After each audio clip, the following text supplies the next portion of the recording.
बेटा वर्कशीट 59 और आपका टॉपिक चल रहा है सर्कल। ठीक है, इससे पहले वाली वर्कशीट में बहुत ही इम्पोर्टेंट थ्योरम थी, प्रूफ भी था उसका। मैं स्टेटमेंट मैंने दोबारा से लिख दी है। The angle subtended bye an arc at centre is double the angle subtended by it at any point on remaining part of circle। ठीक है, इसका अर्थ क्या है कि किसी आर्क के द्वारा, जैसे हम यहाँ पर चित्र देख रहे हैं, ये हमारे पास दो बिंदु हमने ले लिए P एंड Q। तो ये जो ये पोर्शन है सर्कल का पार्ट है, this is known as the arc of circle. ठीक है, इस आर्क के सिरे आप देख रहे हैं, ये वाली आर्क के दो सिरे यहाँ से गए तो किस पर मिले, तिकोना बनाया एक इन्होंने O सेंटर पर। इसी प्रकार P और Q सिरे दोनों उठ करके एक तिकोना कहाँ पर बना रहे हैं बेटा, आप देख रहे हो ये वाला तिकोना R। ठीक है, तो इस आर्क के द्वारा दो तिकोने बन रहे हैं। एक तिकोना ट्रायंगुलर बन रहा है सेंटर पर और दो बन रहे हैं कहाँ पर, सर्कल पर। तो पहले वाली वर्कशीट में हमने क्या सीखा था कि सेंटर पर बनाया गया एंगल सर्कल पर बनाए गए एंगल से दुगना होता है। ये जो ये सेंटर पर बना एंगल है, दिस इज डबल। सेंटर वाला एंगल सर्कल वाले एंगल से डबल होता है। ठीक है, तो आज दोबारा से हम इसे रिपीट क्यों कर रहे हैं, उसका एक मोटिव है। अब आप देखोगे यहाँ पर हमने तीन एंगल बनाए हुए हैं। एक हमने ये ऑरेंज कलर से बनाया हुआ है, this is the angle at centre. दो बनाए हैं हमने सर्कल पर, एक पिंक कलर से है और एक ब्लू कलर से है। तो ये दोनों कहाँ पर बन रहे हैं, सर्कल पर। तो ये सेंटर पर, ये कहाँ पर है, सर्कल पर। तो ये वाला डबल और ये दोनों कैसे हैं, हाफ। तो ये भी हाफ है और ये भी हाफ है।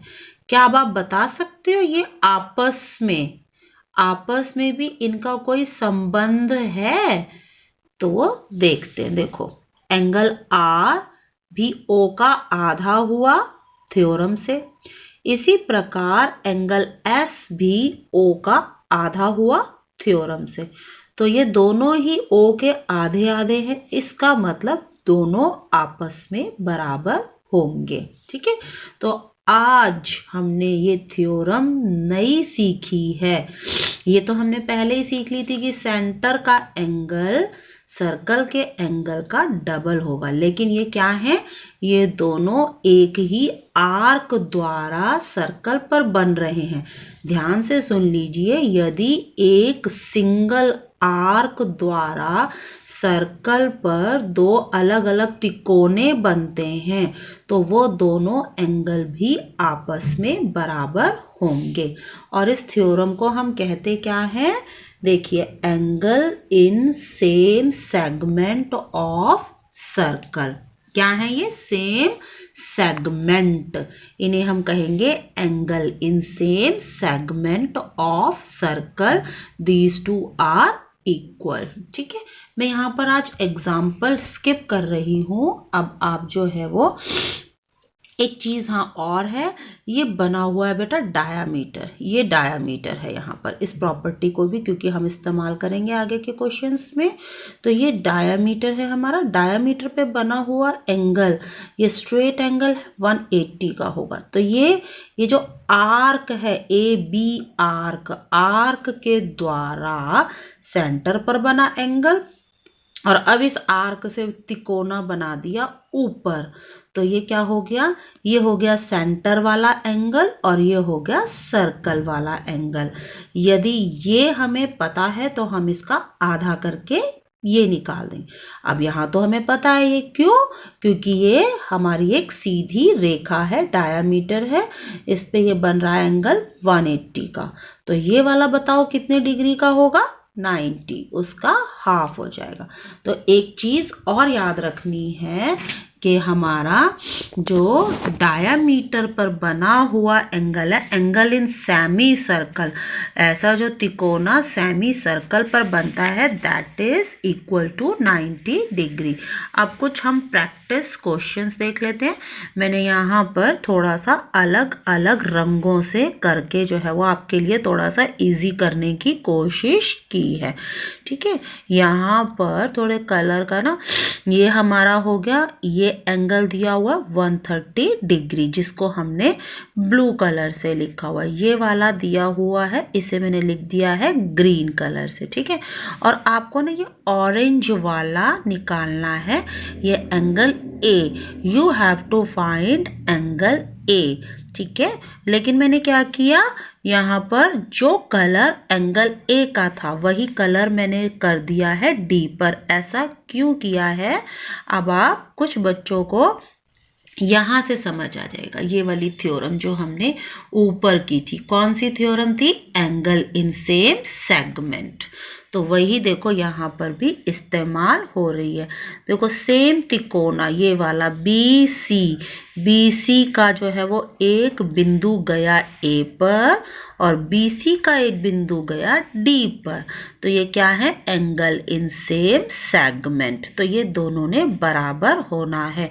तो यदि हमें ये एंगल ए निकालना है तो हम एंगल डी निकाल लें, जितना डी होगा उतना ही हमारा एंगल ए हो जाएगा, ठीक है। वैसे मैंने इसे रेड कलर किया हुआ है, मुझे तो एक थोड़ा सा इतना क्लियर नहीं पता चल रहा, वैसे मैंने ये, मैं आपको बता दूं, रेड कलर किया ब्लू के जस्ट बगल में। क्यों, क्योंकि इन दोनों से मिलकर के क्या बन रहा है बेटा, लीनियर पेयर। तो सबसे पहले मैंने यही लिखा है, सॉल्यूशन में मैंने लिखा है कि B D is a straight line, so angle B E C यानी ब्लू कलर और एंगल सी ई डी यानी रेड कलर, दोनों एंगल्स को मिला के उनका सम आएगा 180 डिग्री लीनियर पेयर। और इस प्रकार से हमने जो ये सी ई डी था, ये वाला जो इसके बगल वाला था, ये निकाल लिया, ये हमारा आ जाएगा 50 डिग्री। नाउ अब ये 50 डिग्री आ गया, ठीक है। अब हम फोकस करते हैं सिर्फ और सिर्फ कौन से ट्राइंगल पर।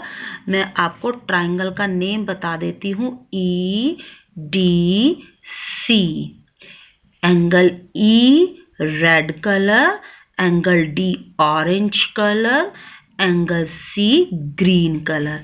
3 एंगल हैं और तीनों का टोटल, तीनों का सम होना चाहिए 180 डिग्री। इसे लिखेंगे कैसे, in triangle E D C by angle sum property, angle E मैंने ब्रैकेट में कलर्स भी लिख दिए हैं, उनका सम 180 डिग्री, रेड कलर वाला पता है, ग्रीन वाला पता है, दोनों को टोटल कर देंगे 70, फिर माइनस कर देंगे 180 में से 70, तो हमारा आ जाएगा 110। ये आप देख लीजिए 110, कौन सा एंगल आया, डी। लेकिन अभी मैंने आपको बताया था कि एंगल ए और एंगल डी दोनों ही इक्वल हैं, एंगल इन सेम सेगमेंट। तो हमारा एंगल ए भी कितने डिग्री का हो जाएगा, 110 डिग्री का हो जाएगा, ठीक है। तो ये क्लियर हो गया। नाउ नेक्स्ट क्वेश्चन में आप ये फिगर इस तरह से देख लीजिए, बहुत सरल है, बहुत इजी है। यहाँ पर ये 2 एंगल दिए हुए, मैंने एक को ब्लू कलर से कर दिया है और एक को रेड कलर से कर दिया, दोनों दिए हुए हैं 50 डिग्री और 30 degree, and we have to find ये वाला एंगल डी। ये एंगल डी ज्ञात करना है हमें, तो बहुत इजी है। देखो ये सेंटर पर बना एंगल, आप देख रहे हैं ना, ये तिकोना, ये देखिए तिकोना, मिल गया आपको तिकोना, ये रहा ये तिकोना। This is the angle at centre. तो सेंटर पर बना हुआ एंगल कितने डिग्री है? 80 डिग्री है। और अब देख लीजिए क्या सर्कल पर भी है कोई? यस, सर्कल पर ये वाला एंगल है।